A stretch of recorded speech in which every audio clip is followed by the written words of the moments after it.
سلام کا سب سے بڑا فائدہ یہ ہوتا ہے کہ دلوں میں محبت پیدا ہوتی ہے۔ آپ صلی اللہ علیہ وسلم کا فرمان موجود ہے جس کا مفہوم یہ ہے کہ اس وقت تک تم جنت میں داخل نہیں ہو سکتے جب تک تم کامل مومن نہ بنو، اور اس وقت تک تم کامل مومن نہیں ہو سکتے جب تک آپس میں محبت نہ کرو۔ اور فرمایا تمہیں میں ایک طریقہ نہ بتلاؤں جس سے تمہاری آپس میں محبت پیدا ہو؟ فرمایا افشوا السلام، سلام کو پھیلاؤ، کہ جس کو سلام کرو گے تو اس کے دل میں تمہاری محبت پیدا ہوگی۔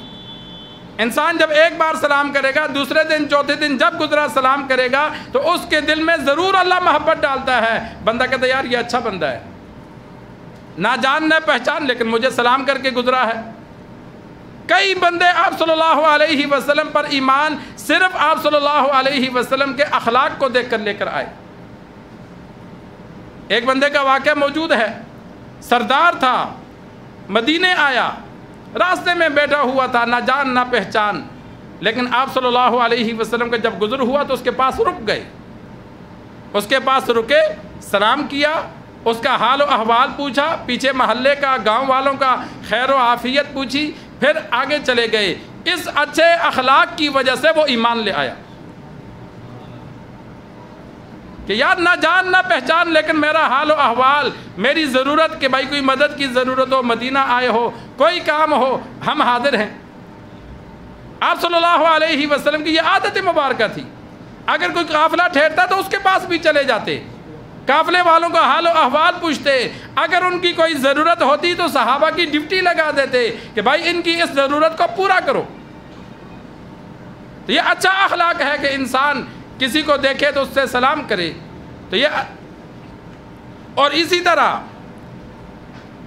غیب کو جس کے پاس انسان موجود نہیں ہے، کوئی جا رہا ہے، کہیں بھی جا رہا ہے، تو ہم کہہ دیتے ہیں یار اپنے والد کو سلام دینا، یہ بھی سنت ہے، فلاں کو سلام دینا، یہ بھی احادیث سے ثابت ہے۔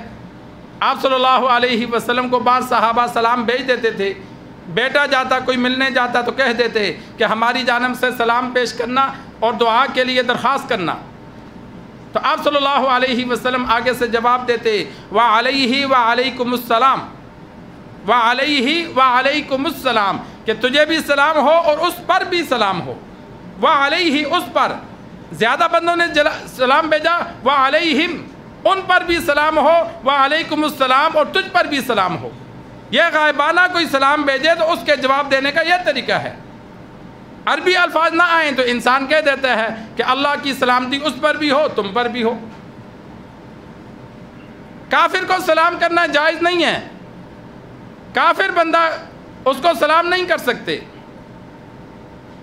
کافر بندے کو دعا نہیں دے سکتے۔ یہودی آپ صلی اللہ علیہ وسلم کے پاس آ کر زبردستی چھینک مارتے تھے کہ ہم الحمدللہ کہیں تو آپ صلی اللہ علیہ وسلم آگے سے یرحمک اللہ کہیں، تو لیکن آپ صلی اللہ علیہ وسلم ان کو یرحمک اللہ نہیں کہتے تھے، ان کو کہتے تھے یہدیکم اللہ، اللہ تمہیں ہدایت دے۔ کافر کے لیے صرف ہدایت کی دعا کی جا سکتی ہے، اس کے لیے سلامتی کی، رحمت کی دعا نہیں کی جا سکتی۔ اگر ہم کافر کو سلام کریں گے تو مطلب یہ ہوا کہ تم پر سلامتی ہو، یہ غلط ہے۔ کافر کو صرف ہدایت کی۔ مولانا تقی عثمانی صاحب دامت برکاتہم العالیہ کا واقعہ موجود ہے، کہتے ہیں ایک مرتبہ میں سفر میں تھا تو ساتھ والی سواری پر ہوائی جہاز میں مجھے شک ہو گیا کہ یہ مسلم نہیں لگتا۔ انسان کو بسا اوقات ہو جاتا ہے کہ یار یہ مسلم شاید نہ ہو، تو کہتے ہیں پھر میں نے سوچا اب کیا کروں، تو میں نے اس سے بات چیت شروع کر دی، کیا حال ہے، کہاں سے آئے ہو۔ جس بندے پر غالب گمان یہ ہو، انسان کا غالب گمان یہ ہو کہ یہ مسلم نہیں ہے، تو اس سے انسان پھر سلام نہ کرے، بات چیت شروع کر دے۔ اور جس پر غالب گمان ہو کہ نہیں یہ مسلمان ہے تو پھر اسے سلام کرے۔ لیکن اگر ایسے محلے میں رہتا ہے جن کا پتہ ہے کہ یہ مسلمان نہیں ہے، وہ سلام بھی کرے تو جواب نہیں دینا، آگے سے وعلیکم کہہ دینا ہے، وعلیکم السلام پورا نہیں کہنا۔ صرف وعلیکم کا مطلب یہ ہوتا ہے جو تم نے کہا وہی میں تجھے کہتا ہوں، یا خاموش رہے، بات چیت شروع کر دے۔ آپ صلی اللہ علیہ وسلم صرف وعلیکم کہتے تھے، یہود یا نصارہ آ کر سلام کرتے تو وعلیکم السلام پورا جملہ نہیں کہتے تھے۔ البتہ جہاں ظن غالب ہو تو وہاں انسان کافر ہے تو سلام نہ کرے، جہاں ظن غالب ہو اکثر گمان یہ ہو کہ یہ مسلمان ہے تو اسے سلام کرے، غلط ہو گیا تو کوئی بات نہیں، اللہ معاف کر دے گا، لیکن جان بوجھ کر کافر کو سلام کرنا یہ منع ہے، چاہے وہ کتنا ہی اچھا کیوں نہ ہو، وہ اللہ اور اس کے رسول کا دشمن ہے، اس کے لیے سلامتی کی دعا نہیں کر سکتے۔ اور آج کل مدارس کے داخلے کھلے ہیں، یہ اچھے اخلاق، دین، یہ انسان